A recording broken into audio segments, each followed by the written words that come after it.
Assalamualaikum warahmatullahi wabarakatuh. Perkenalkan, nama saya Farhan Adam, NIM C301222230. Materi yang akan dibahas adalah 1. Alam pikir manusia dan perkembangannya. 2. Perkembangan dan pengembangan IPA. 3. Bumi dan alam semesta. 4. Bumi dan alam semesta. 5. Keanekaragaman hayati. 6. Makhluk hidup dan ekosistem alam. Baik, saya jelaskan dari yang pertama, yaitu alam pikir manusia dan perkembangannya. Manusia merupakan makhluk yang sangat bergantungan pada tumbuhan sebagai sumber makanan. Kenapa? Karena manusia sering diberi akal dan pikiran dan kemauan, tetapi keduanya tidak sejalan. Kadang kemauan mengendalikan akal pikiran dan sebaliknya. Sifat rasa ingin tahu manusia berkembang seiring dengan perkembangan umur dan waktu di mana manusia tersebut hidup. Pada zaman prasejarah manusia hidup dari berburu dan berladang yang berpindah dari satu tempat ke tempat lain, kemudian meningkat menjadi petani dan peternak yang menetap. Banyak penemuan yang mengubah pola pikir yang dibantu dengan alat yang lebih baik. Perubahan yang radikal, geosentrisme, heliosentrisme. Baik, yang selanjutnya yaitu perkembangan sifat dan pikiran manusia. Ada dua macam perkembangan alam pikiran manusia, yakni perkembangan alam pikiran manusia sejak dilahirkan sampai akhir hayatnya, dan perkembangan alam pikiran manusia sejak zaman purba hingga dewasa ini. Perkembangan dan pengembangan IPA sendiri berasal dari kata science yang berasal dari alam. IPA adalah pengetahuan yang tentang hasil kegiatan manusia yang diperoleh melalui langkah-langkah ilmiah berupa metode ilmiah dan hasil percobaan atau pengamatan yang bersifat umum sehingga tetap bertahan. Untuk menjadi sempurna, adapun penemuan ilmu pengetahuan mereka melalui pendekatan nominal diperoleh dengan 4 cara. Yang pertama, 1. Prasangka. 2. Intuisi. 3. Trial dan error. 4. Kebetulan. Baik, saya lanjut. Landasan atau strata ilmu dapat dibagi atas 3, yaitu hipotesis merupakan strata ilmu yang paling rendah, berupa dugaan atau prediksi yang diambil berdasarkan pengetahuan atau teori yang sudah ada untuk menjawab penelitian yang sedang dilakukan. 2. Materi teori merupakan strata ilmu yang lebih tinggi dari hipotesis. Yang dimaksud tersebut adalah berupa landasan ilmu yang telah teruji kebenarannya, namun teori masih mungkin untuk dikoreksi dan teori baru yang lebih tepat. 3. Hukum dan dalil merupakan strata ilmu yang paling tinggi, berupa teori yang telah diuji terus-menerus dan diketahui tidak ditemukan adanya kesalahan.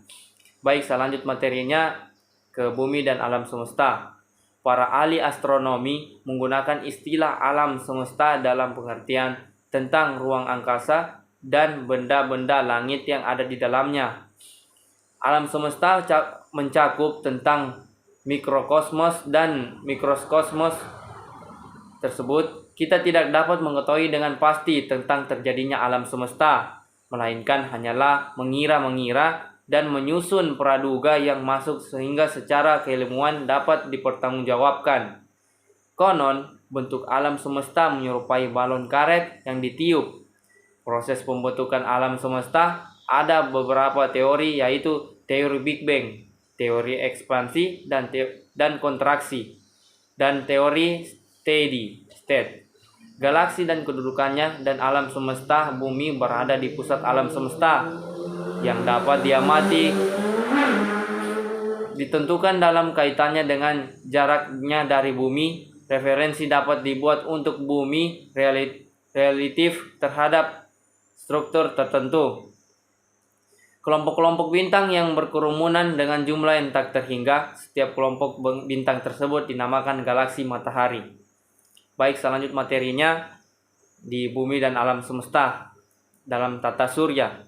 Tata surya adalah kumpulan benda langit yang terdiri dari matahari dan setiap benda yang berputar mengelilinginya, termasuk 8 planet dikenal dengan orbit berbentuk elips, 5 planet kardil, 173 satelit alami yang telah diidentifikasi, dan sejumlah bir benda langit lainnya. Semua objek berputar mengelilingi matahari karena daya tarik gravitasi. Menurut hasil penelitian para ahli, tata surya dibentuk oleh benda langit yang melintas sangat dekat dengan matahari pada awal pembentukan matahari. Oleh itu, karena kedekatan benda langit dengan matahari menyebabkan adanya gumpalan pada lapisan terluar matahari dengan bentukan bintang yang berada di dekat matahari. Yang ada di dekat matahari tersebut akan memberikan efek gravitasi sehingga terbentuk dua dengan spiral yang menjulur ke arah manusia berusaha memahami alam semesta ini dari zaman dahulu bahkan sampai sekarang. Pada zaman kejayaan Yunani, orang percaya bahwa bumi merupakan pusat dari alam semesta ini. Pandangan ini berubah sejak zaman abad pertengahan, yaitu dipelopori oleh Kopernikus menjadi heliocentrik, yaitu matahari menjadi pusat edarannya bumi dan planet-planet matahari, planet-planet komet.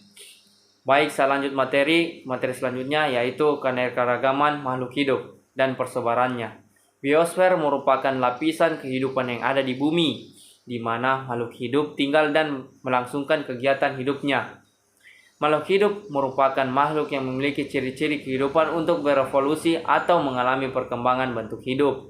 Meski semua jenis makhluk hidup ini berbeda, namun semua jenis makhluk itu mampu bereproduksi, tumbuh dan berkembang, pemeliharaan diri dan merespon rangsangan. Biosfer terdiri dari 3 lapis.